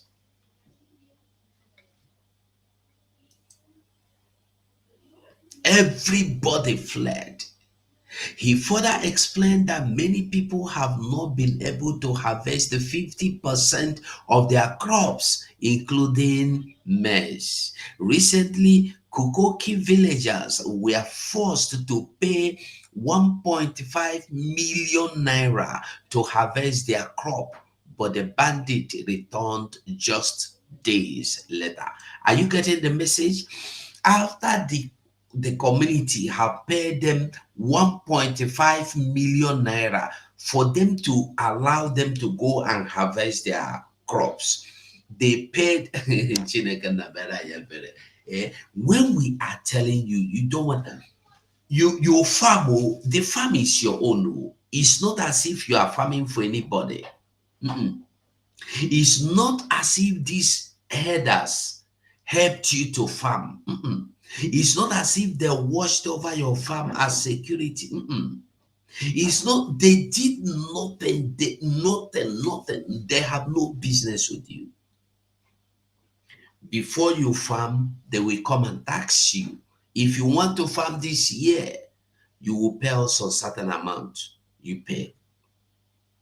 Before you harvest, they will come back and tax you. Before you harvest your crops, you must pay. You pay. And this man is not saying anything about all this. He is saying something about Trump that does not concern him. I continue. Listen. They paid 1.5 million to harvest their crops. Yet after paying the 1.5 million, they come back and they did the needful, taking them away. They want the communities. Local sources reported an increase in attacks as farmers across Wushishi, Rafi, Shiroro, Mariga, and the Kontagora, a local government began harvesting. On Friday, bandits invaded Zungeru Wushishi LGA, moving through homes and a hotel, kidnapping occupants. Are you getting it? They move home by home, even to hotel, taking away everybody in it. Then the question you should be asking yourself, if these people need this protection, why is it that the Nigerian army and police force are not going there to protect them? Rather, they come and block our roads that we may not have free movement. Have you imagined such a thing before? Why? Hey, may God have mercy. A Zunguru resident said around 12 a.m. on Saturday, every day, this thing they happen. I want you to know, count, they have called Monday, Tuesday, Wednesday, Thursday, Friday, even Saturday, even Sunday. That means every day that will Shibwa and also. No day passes that they don't experience one. A Zungeru resident said around 12 a.m. on Sunday, bandits invaded the Zungeru town. They took Saidu Yakubu town as Abacha and his wife. They took Yakubu, known as Abacha, and his wife. In a statement, the Commissioner of Homeland Security, Brigadier General Bello Abdullahi Muhammad, acknowledged the incident, saying the Niger State government is very much aware. All the security stakeholders have been mobilized. When Sahara reporters contacted Waisu Abiodun, the Niger State Police Public Relations Officer, he said he needed time to confirm the report. Are you getting the message? Hey, no day passes that this same thing do not repeat or do not happen. Every day it dey happen. Every day it dey happen. Try and like this program for me. Hey, Eunice, how you dey? Helen Peters, I greet you. Listen again to him. Listen. Rest without telling the rest of the world where to go to. Can you vote for somebody who almost overturned an election by what message are you sending to the rest of the world? Tell me. For us in Nigeria, in the global south, who are supposed to be fighting for democracy, for decency, for honesty, what message have you sent this morning? So, why should I say good morning?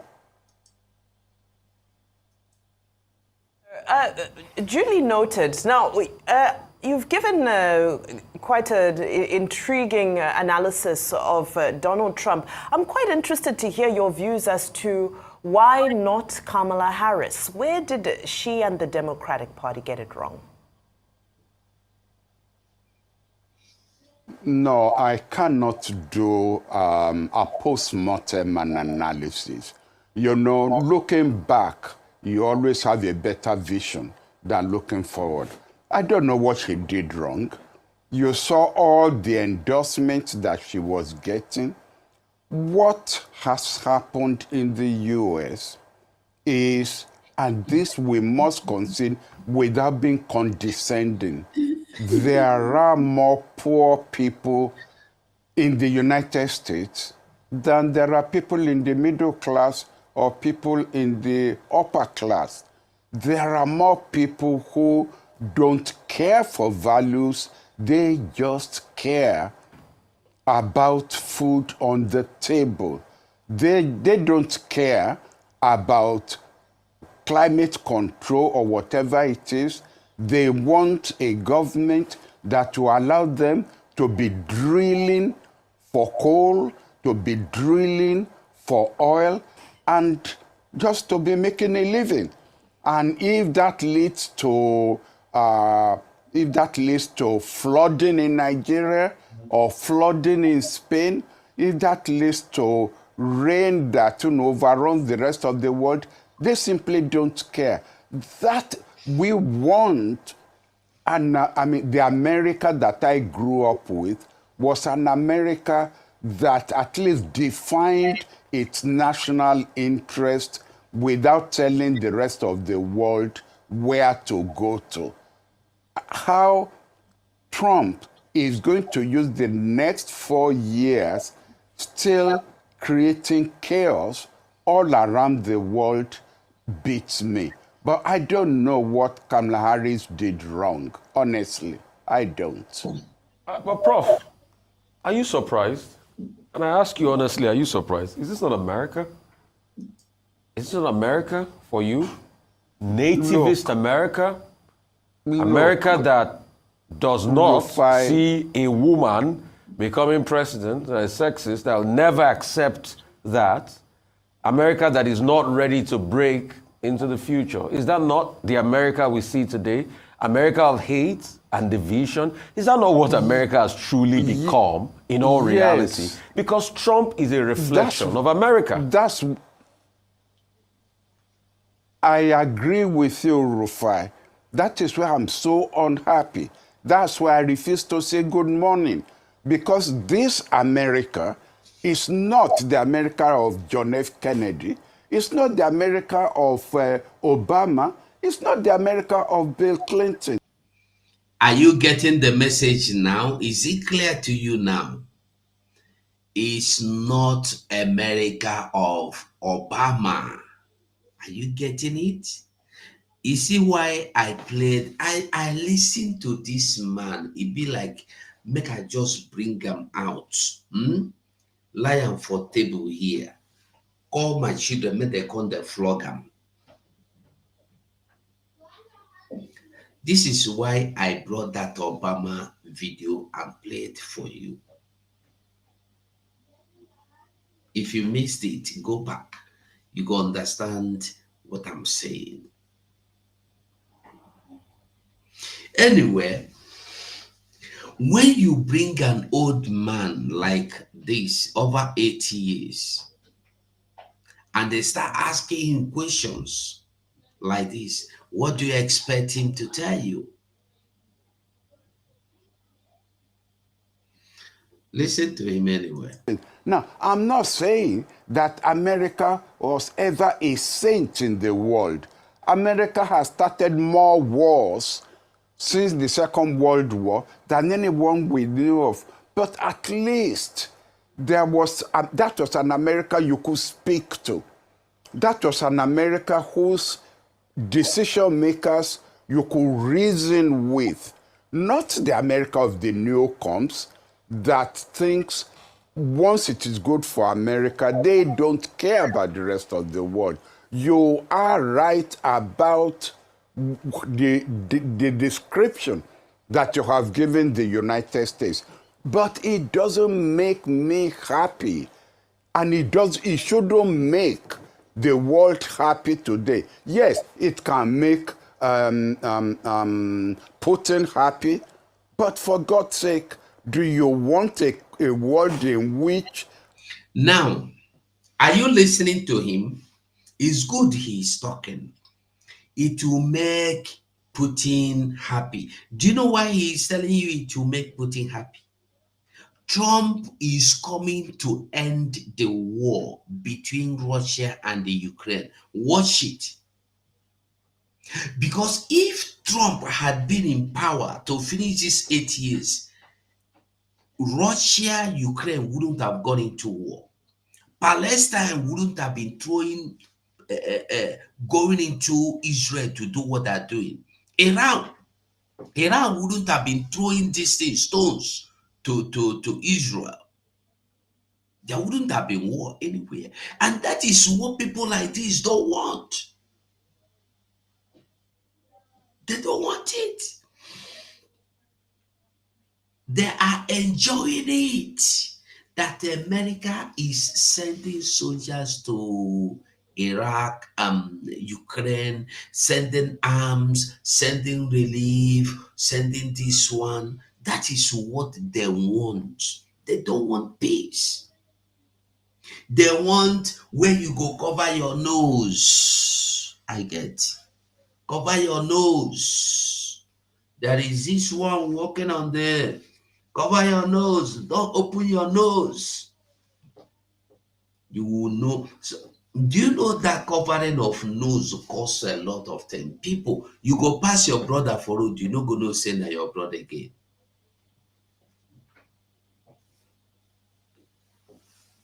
That is the situation they want. When GMO go take control, you know what in be GMO?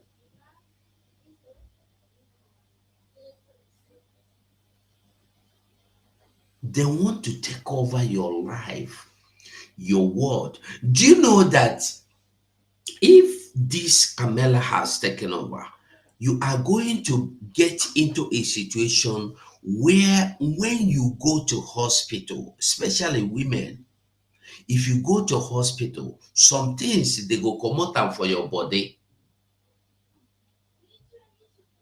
They go come out your oven, been an egg as they call them. If you go to hospital, they get right to come out one of your kidney. Tell you say there is emergency, somebody need them. Maybe you go hospital, say you get headache. They go carry you, give you injection, take them. That is the law they wanted to pass. And when they carry and come out, when you wake up, they go tell you, say, sorry, without your permission, and you have nothing to do. There is nothing you can do about it because they go write and sign and say, the medical director for that hospital go write and sign them. They go say somebody needed it. So they have to save a life by taking your own. And today, They are condemning Trump. Yeah, she dey get a lot. Listen to him because see the waiting in talk they funny, very very. Listen. The powerful try to swallow up another country irrespective of their sovereignty. Do you want the world where an Israel that has been condemned by the United Nations, by the World Court, whose prime minister is being looked for by the ICC, and that is the one that is raising a flag of victory today because a supporter has won the election? Is that the kind of world you want? World where perhaps North Korea... Are you listening? Are you listening to him? Go on, listen. Korea is going to be jubilating? No. I want an America where whatever happens in the United States, the decent part of the world will be jubilating, and not Prof. that part of the world that is a danger to the rest of us. Prof, I was at the Nigerian Yes, Dr. Abati. I was at the Nigerian Institute of International Affairs yesterday, where I think Professor Sage, the current DG, is doing a great job transforming the place, both in terms of the issues and also in terms of the operations and the physical environment. Great job that Professor Sage is doing there. But one issue that came up at the seminar we had was about Trump, Harris, and what the future will be for Nigeria. We've talked about the global issues, Ukraine and all of that. Now, what do you think that a Trump presidency will mean for Nigeria? Is the Naira going to do better? Are we going to be in a better place? Are we going to have better relationships under the rubric of U.S.-Nigeria bilateral relations? I listened to your conversation with Ambassador Joe Keshi, who incidentally was my student at the University of Ibadan and one of my one of my ambassadors when I was a minister, and is also a member of the academy that you made reference to the last time I was, on this platform. He's a fellow of the academy, and I agree completely with all he said, that Nigeria and Africa are not going to be of any value or of any interest to Trump. We were not the first time around. I don't want to use the term that he used for us, especially given the fact that even we use it for ourselves. But I agree with Ambassador Keshi that we are not going to be of any interest to him. We will have other areas of the world that are of more immediate interest and perhaps of more countries that he can engage with, and that's turned up in his campaign. Now, I want to ask a question. Why do you think that Trump is not interested in Nigeria, or cannot, is not going to be interested in anything Nigeria? Have anybody tried to imagine why? Can you just sit down and think, why would Trump not be interested in Nigeria?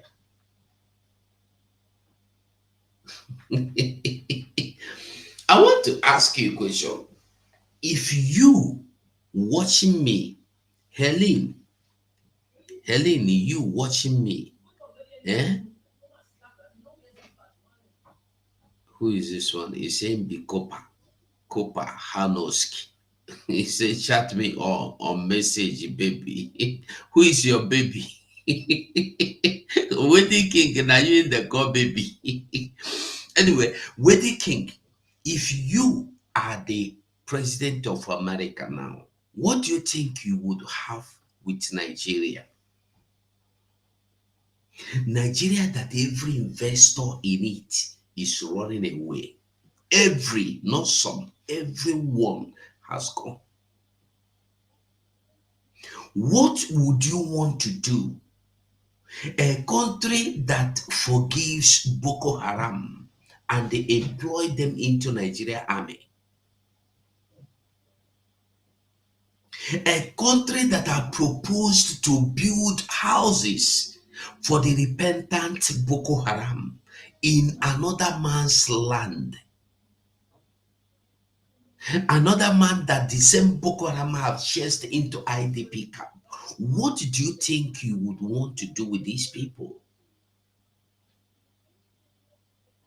And by the way, let me ask a question. They are saying Trump will not do anything for Nigeria. Trump is what did Biden or Biden or Biden, what did he do with you as a Nigerian? Calling Trump as if Trump is different. I want to, who they go where he no go get anything? Who they go for demon house to go party? Who they go set a house to say one go do party for there? Who could go hellfire say one go there go roast corn? Who be that? What would anybody want to do with Nigeria? Other than having just normal diplomatic relationship, you have your embassy, you have your offices, that finish. What do you want to do with them? You don't produce anything. Even nylon, polythene bag, you don't produce. Even razor blade, you do not produce. Even water, you import water. Even toothpick, you import toothpick. What would anybody want to do with you? The only thing you manage to produce after how many years of findings and spending millions or billions or trillions is rikishi. Rikishi, right? Is it rikishi or shikiri? Rikishi. What do they call it? Somebody remind me. Is it rikishi? Rishiki or something like that. Rikishi or Rishiki. Forgotten. I beg somebody in the comment tell me what be the real name.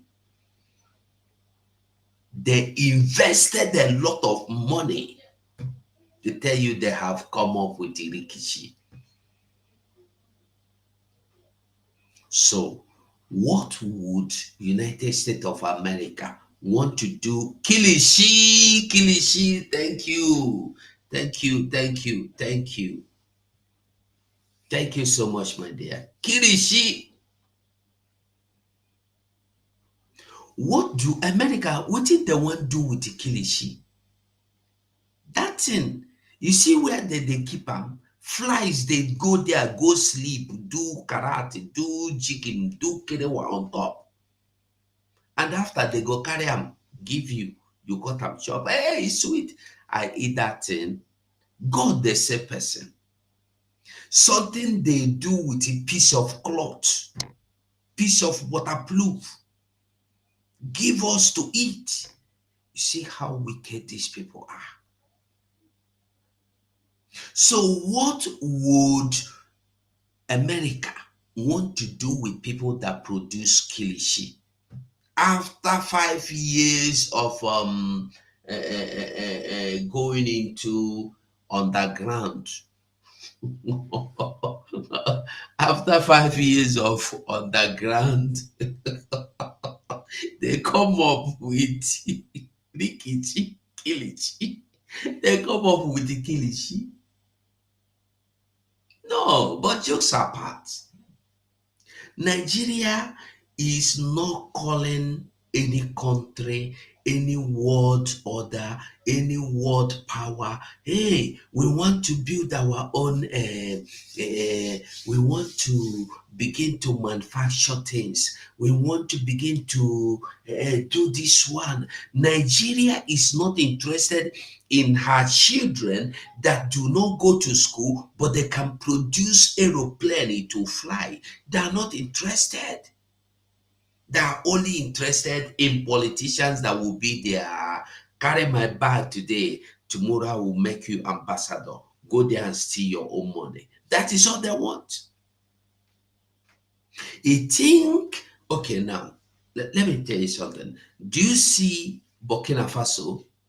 Watch Burkina Faso. Watch closely as Trump will come into power. Burkina Faso is likely to come closer to Trump, and you will see what Burkina Faso will become. Burkina Faso that was nothing. Today, Nigeria, they suck where they did now. Burkina Faso, they produce now. Listen to him. He's told you that, he can stop the war in Ukraine, can stop the war in the Middle East. Let us see how he campaign verbosity will translate into actual diplomatic action once it's in the White House. But he never mentioned Africa, actually, all through that campaign. So please, I don't think we are going to. I think this probably... He mentioned Congo. Congo. Yes, is that not because of the mpox that is happening there? Trust Trump to try and point out a negative part of Africa. But let this again be a lesson to us. Maybe we should turn inward, and at least a country like Nigeria that has the natural resources, that does not have to depend on loan or aid or assistance from the United States, can buckle down, or is it buckle up, and develop itself. We've lost so many years. Think of where we were in 1966. Think of where we were in 1975 when Gawan was overthrown. And look at where we are now. But we are not a banana republic. We have the resources that we can use to build on ourselves so that people like Trump will not call us that which he called us 4 years ago. All right. Thank you so much. Did you get the message? This man know that you have everything it takes for you to stand on your own. The question is this: why would you depend on America? Now, make we just talk the truth. Rosaline Eke, I greet you. 35 years of research. After 35 years of research, they come up with the Kilishi. Now, Nigeria have every resources that America don't have. Nigeria have every resources that European countries don't have put together. The whole European countries, put them together, they don't have the resources Nigeria alone have. Now, the question is this: why would Nigeria depend on one of these European countries to come and help them? Only the resources that come out of one state, in Ogun State alone, only the oil that comes out from Ogun State alone, if you give it to the country called Italy, now, or the country called Spain, or the country called what do you call them? All these European countries or all this Eastern Bloc, give them. You go understand, say, they go turn their land into heaven. Nigeria get gold. they get uranium, they get californium, they get crude, they get coal, they get salt, they get diamond, they get tin, they get waiting again, they get I've forgotten what thing again they get. At least I don't count 8. Only one Nigeria get. They know they can do anything. You think say even if you bring God from heaven, they go make use of? No, they don't need anything. Nigeria need to be abandoned. That is why Biafra have to leave. The only thing you go do with something where they grow mushroom na to comot your body for there. If not, mushroom go grow for your head. Somebody will get Nolin, thank you. They get red soil. Nothing. Nigeria get natural gas. Natural gas. I'm not telling you of the gas that come out of petroleum crude. No, natural gas. This gas way they take cook. That you have to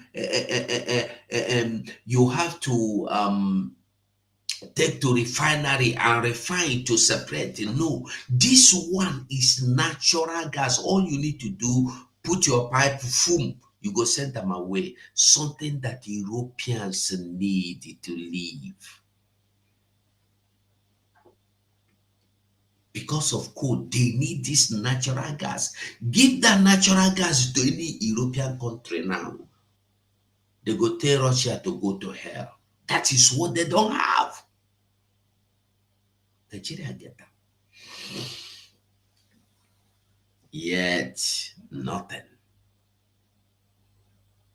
For that. So under Trump's last presidency, he headed up the creation of the U.S. International Development Finance Corporation, which was more or less like a development bank for the United States. One of the things that they did is they committed $280 million to Access Bank for the purposes of boosting small businesses in Nigeria. He was also behind Prosper Africa, which coordinated 17 U.S. agencies to bring in aid to Africa efficiently. However, one of the biggest conversations now looks at Congress, because of course we know that the Senate has flipped. We're now looking at a majority Republican Senate. And one of the legislations that's up for renewal in 2025 is AGOA, the African Growth Opportunity Act, which we discussed briefly yesterday. Do you foresee this this act being renewed? Given, I think I already know your response to the question, but I'd love to hear it from you. And what can we do? You've already spoken about us focusing internally. But what do you think we can do to position ourselves to be of interest to the new U.S. administration that's coming in? Where are the strengths that we can leverage from? Because like many people have said, with AGOA, the only thing we predominantly exported under AGOA was oil. We never really took the opportunity to export other things. So, where are the lowest hanging fruits, in your opinion, for U.S.-Nigeria trade relations? Now, incidentally, AGOA was an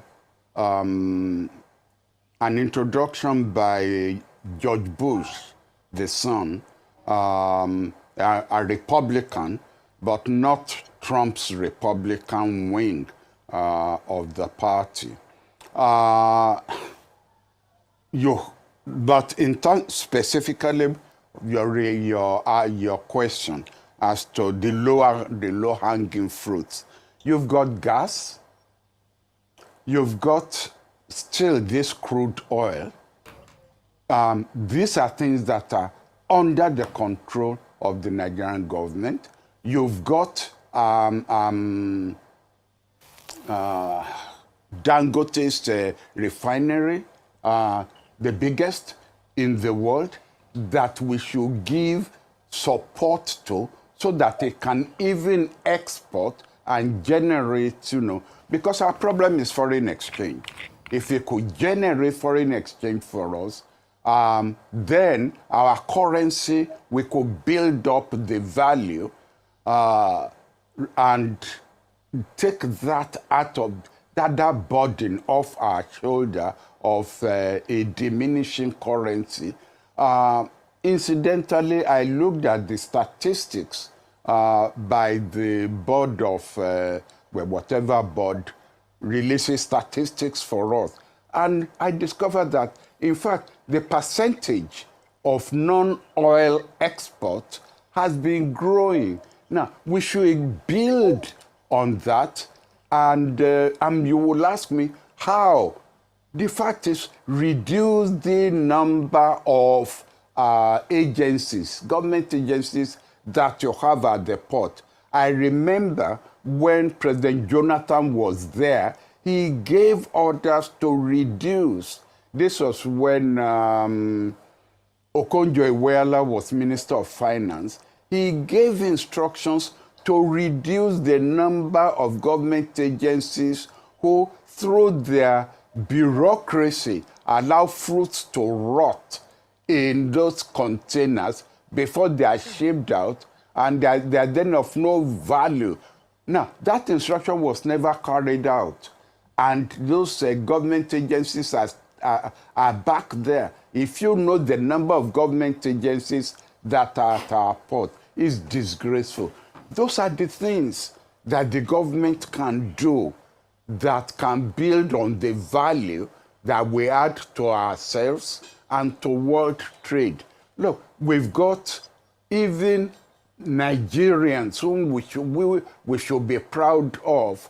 Orama, Afri-Exim Bank, Additional, World Bank, Okonjo-Iweala, World Trade Organizations. These are our citizens who will be prepared to assist us in making our own contribution and developing and building up these low-hanging fruits. But are we going to use them, or are we going to be involved in it's treasonous. I know that's a bad word these days in Nigeria. What is happening between Ekpa and Dangote refinery? That is the real treason that is happening. Professor, real quickly. Is that Rufai? Yes, sir. That Rufai? Yes, sir. Yes, sir. Real quickly, yes. Sir. I want to quickly ask this, sir. With America obviously now voting a racist as president, a man that has been convicted of many crimes, a man that says openly he will grab a woman at the you-know-where, a man that was convicted for sleeping with a porn star. Can America say they are a beacon of hope for democracy in the world today? A man that led an insurrection against his own country because he lost the last election. Can America say they are a beacon of hope, that they can say they want to teach the world democracy today?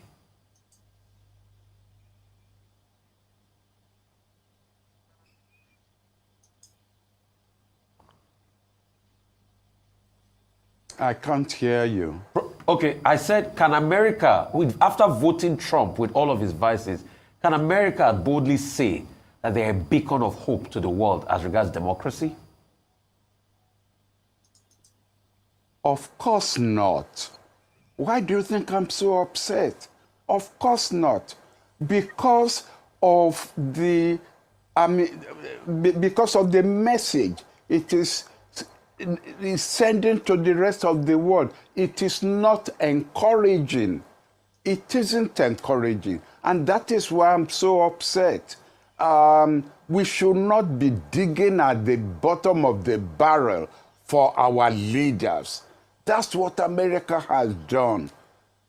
America stood a chance of goodness trumpeting over badness, of morality being victorious, of encouraging criminality, and it lost it. And in losing it, it sent a very bad signal to the rest of the world. A very bad signal. We now have to turn inward to look for strength and support in fighting our own battle to get better leadership, more leadership that will lead us out of the pit hole that we've dug ourselves. We shouldn't look towards the United States for encouragement. The United States is no longer a light on top of the hill. That's the language that Ronald Reagan used. It is no longer. Not by what happened last night in the United States.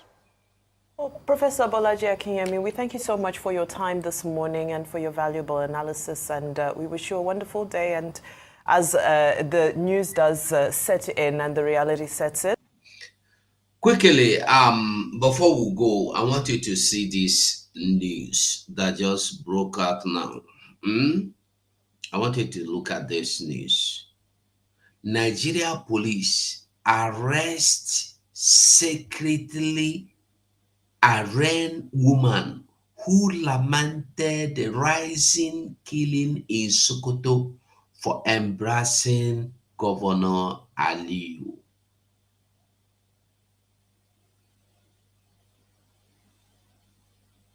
That is Nigeria. That is what we are talking about. Are you getting the message?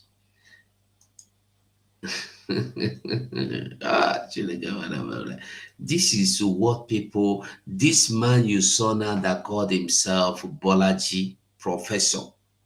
That is why Mazen Nandekanu told you that in Nigeria there is nobody, nothing like a professor, nothing like an educator, nothing like an academia, because they are rubbishly talking rubbish. Are you seeing it? This is how many hours ago? When did they publish this news? I can't see the time, but it's today anyway, but I'm trying to see. But the news was not there. Maybe this evening. Now, let me read a little. Nigeria police arrest secretly arraigned woman who lamented the rising killing in Sokoto for embarrassing Governor Aliyu. Sokoto, okay, a woman identified as Hamdia Sidi has been arrested for allegedly embracing Sokoto State Governor Ahmed Aliyu on social media. Sahara reporters gathered that Hamdia was arrested during the weekend on the orders of the state governor. She was subsequently arraigned secretly on Monday without having access to a lawyer nor family members, and a source said the woman has a video lamented about insecurity in the state. You see, the offense of this woman is that she lamented that the insecurity in the state is too much. Governor, do something. And she was arrested secretly, arraigned secretly, and they secretly sent to, she will end up in life imprisonment, or they go say she don't blaspheme against Allah. They go bring and use stone, do them also secretly. All these are, let me read the remaining one. Hamdia had also demanded an end to the incessant killing in the state by gunmen. Sokoto is one of the states in the northern Nigeria region plagued by criminals known as bandits who raid and loot villages, kill residents, burn houses to the ground. Last week, bandits slaughtered 4 farmers in Esa local government area of state. Our sister was arrested by the Sokoto state government all because she spoke about the insecurity in Wono local government and Sabo Birin local government. A relative of the detained told Sahara reporters, "We are appealing to the governor and the commissioner of police to release our daughter." Another source added she was arrested on Sunday for calling out the governor on the lack of security in her own town. In a video, the young woman lamenting about insecurity in the state went viral on social media last week. After she was arrested, the secretary after she was arrested, the secretly arraigned her in court on Monday for allegedly embarrassing the state governor. Her town is one of the areas that are suffering from killing by bandits. Gombe has joined in the harassment of social media and opposing voices over criticism of governor. Governors across the country are increasingly targeting opponents and social media users for allegedly insulting and embarrassing them. Last Wednesday, a chief magistrate court sitting in Makurdi ordered the remand of 135-year-old Paul Gayenga at a custodial center in Makurdi for allegedly calling the Benue State governor a womanizer. Gayenga was accused anyway. That one no concern me. We are not talking of Gayenga. Now you have gotten the message. This woman you see here was arrested for making a video reporting the insecurity in her locality.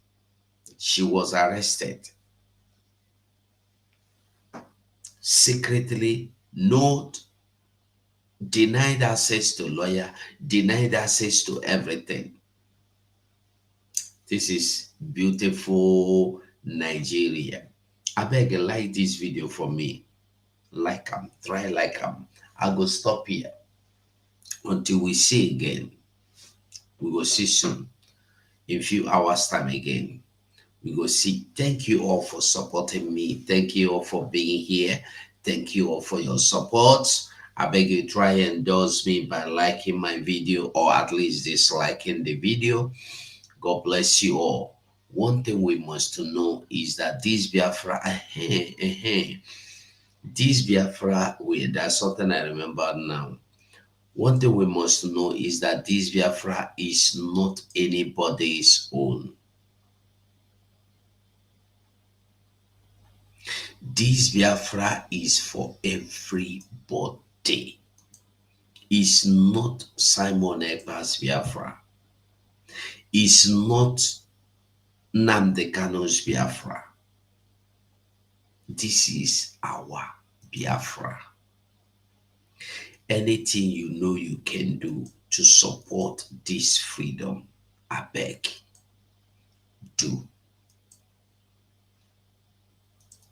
You hear me? Do.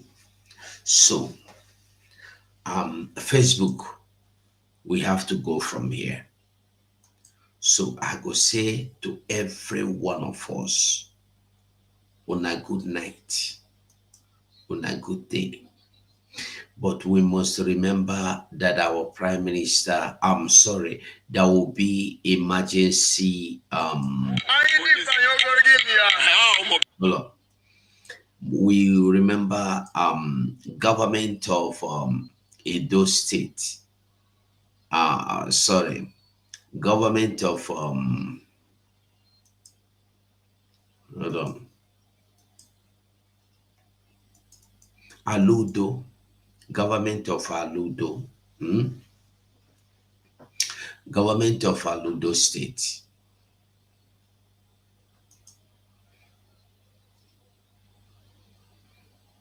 Is inviting. I don't see the full thing, but an invitation for let's listen. You are all invited to the Aludo State de facto government in Homeland Fort fundraising. Purpose of the event to support Finland Convention for Biafra Redeclaration. Date Friday 8 November 2024. Time 7 p.m. Biafra land time. Venue online via Zoom link. Mechuku Okike Abiyama bless you for yielding to this noble call.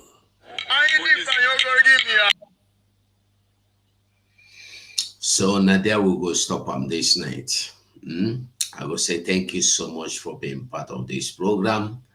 And I will say again, God bless you all. I appreciate your support one by one.